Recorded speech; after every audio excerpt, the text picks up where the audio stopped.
చూస్ country delight, live better. ఇప్పుడే country delight యాప్ని download చేసుకోండి. సార్, నార్మల్గా నిన్న ఏ టైంకి జరిగింది? మీరు కూర్చొని మాట్లాడదాం అన్నా సరే వాళ్ళు మాట వినలేదు అంటే వాళ్ళ నినాదాలు అంటే ఏమని చెప్పచ్చు? అంటే నిన్న అరౌండ్ 1:30 అట్లా రెగ్యులర్గా ఏముంటుంది న్యూస్ ఛానల్లో సహజంగానే డెస్క్లో ఎవరు పనులు చేసుకుంటూ ఉంటారు. అట్ ది సేమ్ కొంత లంచ్ టైం కూడా 1:32 మధ్య షఫ్లింగ్స్ లాగా అవుతాయి, కొంతమంది బయటికి వెళ్తూ ఉంటారు. సో రెగ్యులర్ డ్యూటీస్లోనే ఉండే. ఫస్ట్ ఏంటంటే ఒక చాలా పెద్ద రాయి, ఒక ఈ సైజు స్టోన్ వచ్చేసి గ్లాస్ బ్రేక్ అయ్యి ఫస్ట్ ఫ్లోర్లో మా ఫ్లోర్లోకి వచ్చేసింది. సో అది గ్లాస్ ఎందుకు బ్రేక్ అయిందా, అది రాయి అనేంత ఆలోచించేంత అప్పుడు సెన్స్ అర్థం కాలేదు. ఏంటి అని అందరు ఇట్లా కొంత గాయపడతారు. ఏమైంది అనేది తిరిగే లోపల పెద్దగా నినాదాలు వినపడ్డాయి మనకి. అంటే టీఆర్ఎస్కి సంబంధించినటువంటి వాళ్ళు కండువా వేసుకొని ఉన్నారు. స్టూడెంట్స్ అంతా పిల్లగాళ్ళు, అంటే వాళ్ళు ఓయూలో చదువుకున్న కుర్రాళ్ళని చెప్తున్నారు కానీ వాళ్ళ బ్యాక్గ్రౌండ్ ఏంటి తర్వాత. సో అది ఎలా జరిగిందంటే మల్టిపుల్గా జరిగింది దాడి. ఫస్ట్ కింద నుంచి ఒక బ్యాచ్ నేరుగా రాళ్ళు ఇస్తుతూనే ఉన్నారు. ఫ్లోర్లో ఆల్మోస్ట్ ఒక 80 మంది ఉన్నారు. దాంట్లో ఒక 30 మంది వరకు ఫీమేల్ జర్నలిస్టులు ఎక్కువ ఉన్నారు. వీళ్ళు భయపడిపోయి ఉరికారు. ఫస్ట్ అర్థం కాలేదు. మేమేం చేసామంటే నేను కొంతమంది ఒక 3-4 కొలీగ్స్ ఫస్ట్ కొంచెం సెన్స్తో ఫస్ట్ మాకు ఎంట్రన్స్ ఫస్ట్ ఫ్లోర్కి రావడానికి ఒక ఎంట్రీ డోర్ ఉంటుంది.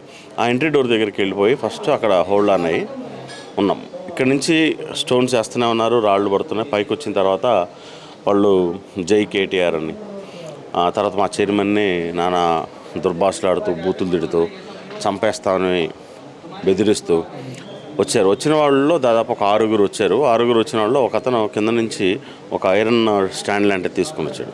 ఆ డోర్కి ఒక గ్లాస్ ఉందన్నమాట. ఫస్ట్ వచ్చేసి ఆ గ్లాస్ని బ్రేక్ చేశారు. మేము డోర్కి లోపల ఉన్నాం, మేము లోపల ఉన్నాం, వాళ్ళు బయట ఉన్నారు. బయట నుంచి గ్లాస్ని బ్రేక్ చేశారు.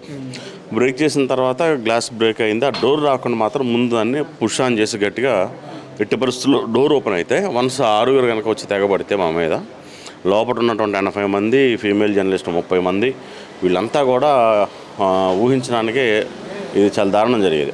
అంటే ఇక ఎవడు దొరికితే వాడిని ఆ సిస్టమ్స్ పాల్గొట్టుకుంటూ తర్వాత పీసీఆర్ సిస్టమ్ని తర్వాత మనకి ఇంజెస్ట్ వ్యవస్థని ధ్వంసం చేసేటువంటి ఇది. ఆ విధంగా రాకుండా ముందు అక్కడ బ్రేక్ చేసి వాళ్ళని హోల్డ్ చేసాం. అయినా సరే వాళ్ళు గ్లాస్ పగలగొట్టారు. గ్లాస్ పగలగొట్టినా సరే ఆ డోర్ మాత్రం ఓపెన్ అవ్వడం లేదు. సో ఇక్కడ ఇంకా ఎంత పుష్ చేసినా ఎప్పుడైతే అవ్వలేదు మళ్ళీ కిందకు వచ్చేసి కింద ఇప్పుడు మీరు చూస్తున్నటువంటి విజువల్స్లో ఈ పూల కుండీలన్నీ పాల్గొట్టి 2 వెహికల్స్, నాది కియా షెల్టాస్, నాది మా సీఈఓది ఆడి కారు, మా వెహికల్స్ ఇష్టం వచ్చినట్టు ధ్వంసం చేశారు. కింద హీరో కూడా సుహాస్ గారు ఇంటర్వ్యూస్ జరుగుతున్నాయి, ఆయనది కూడా లోపల డోర్ లాక్ చేసి ఉంది. యాక్చువల్ కింద సుహాస్ గారిది ఒక ఇంటర్వ్యూ నడుస్తుంది. సుహాస్ గారికి కవర్ చేయడానికి వచ్చిన మీడియా జర్నలిస్టులు ఉన్నారు, చాలా మంది టీం ఉన్నారు. వాళ్ళకి అర్థం కాలేదు ఫస్ట్ ఏం జరుగుతుందో.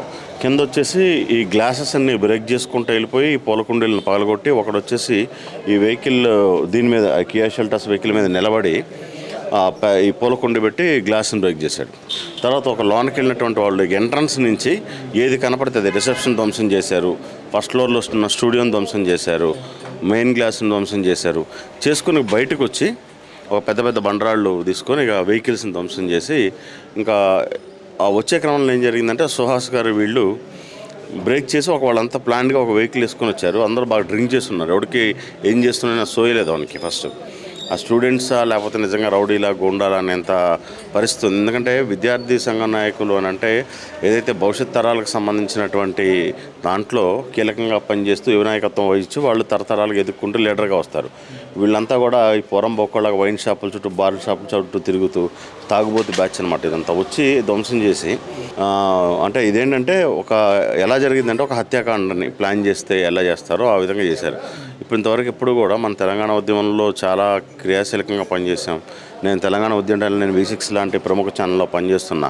అప్పుడు సాగరహారం లాంటి మిలియన్ మార్చ్లు జరిగినా కూడా ఎక్కడ చిన్న ఒక రక్తపు బొట్టు జరగలేదు, అంతా పీస్ఫుల్గా నిర్వహించేవాళ్ళు. అలాంటి కల్చర్ ఉన్న హైదరాబాద్ని ఇప్పుడు కేటీఆర్ ఏం చేయదలుచుకున్నాడంటే ఇలాంటి పిల్లలందరికీ మందు అలవాటు చేసి వాళ్ళకి డబ్బులు అలవాటు చేసి వాళ్ళని వైన్ షాప్ చుట్టూ తిప్పుతూ ఇట్లా పురుగొల్పి మీడియా సంస్థలని బ్లాక్మెయిల్ చేసేటువంటి కార్యక్రమాన్ని పూనుకున్నాడు. సో అది ప్రజాస్వామ్యం అనేది చాలా గొప్పది. చాలా పరిపాలన చూసాం. అధికారంలో ఉన్నప్పుడు వాళ్ళు ఏం చేస్తే జనాలంతా పొందబెట్టి ఇప్పుడు చూసినాం మనం. దీన్ని కేటీఆర్ కాబోయే నాయకుడు అదే కనుక కొనసాగిస్తే అతన్ని ఎవడో ఏం చేయాల్సిన పని లేదు. అతనే పొడుచుకొని ఆ పార్టీని అతను నాశనం చేసుకుంటాడు. It clear. సుమన్ టీవీలో మీ పర్సనల్ అండ్ బిజినెస్ ప్రమోషన్స్ కోసం కింది నెంబర్కి కాంటాక్ట్ చేయండి.